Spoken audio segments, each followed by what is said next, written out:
Hi viewers, this is doctor శిల్ప.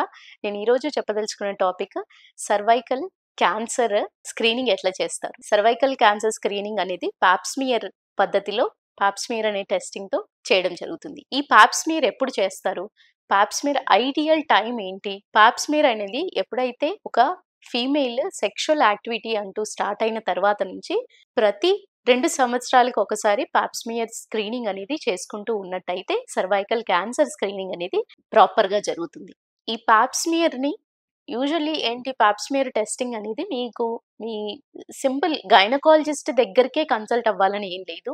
మీరు general physician కానివ్వండి, ఒక ఎంబీబీఎస్ చేసిన డాక్టర్ దగ్గరికి వెళ్ళినా కూడా ఈ జనరల్ ఫిజికల్ ఎగ్జామినేషన్ జరిగినప్పుడు సర్విక్స్ని ఎగ్జామిన్ చేసి సర్విక్స్ దగ్గర ఏదైతే హెచ్పివి డిఎన్ఏ కానీ ఉందా లేదా దాని ఇన్ఫెక్షన్ గనక ఏమైనా ఉందా అనేది స్మియర్ తీసుకున్నప్పుడు సర్వైకల్ ఏదైతే గర్భసంచి ముఖద్వారం దగ్గర స్మియర్ తీసుకొని అది హిస్టోపెథాలజీ ఎగ్జామినేషన్ కి పంపించినప్పుడు దాంట్లో సర్వైకల్ క్యాన్సర్ గురించి స్క్రీనింగ్ అనేది తెలియడం జరుగుతుంది. ఈ పాప్స్మియర్ అనేది 25 సంవత్సరాల తర్వాత ప్రతి ఫీమేల్ కి అడ్వైస్ చేయడం జరుగుతుంది. బట్ 25 సంవత్సరాల వయసులోనే ఒకవేళ ఆ ఫీమేల్ గనక సెక్షువల్లీ యాక్టివ్ లేరు అని అంటే గనక వాళ్ళకి పాప్స్మియర్ టెస్టింగ్ చేసుకోవాల్సిన అవసరం లేదు.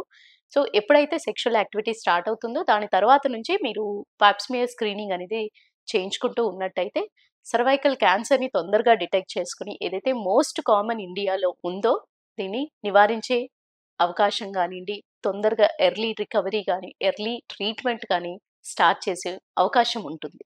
సో ఈ వీడియో మీకు హెల్ప్ అయిందని అనుకుంటున్నాను. Thank you.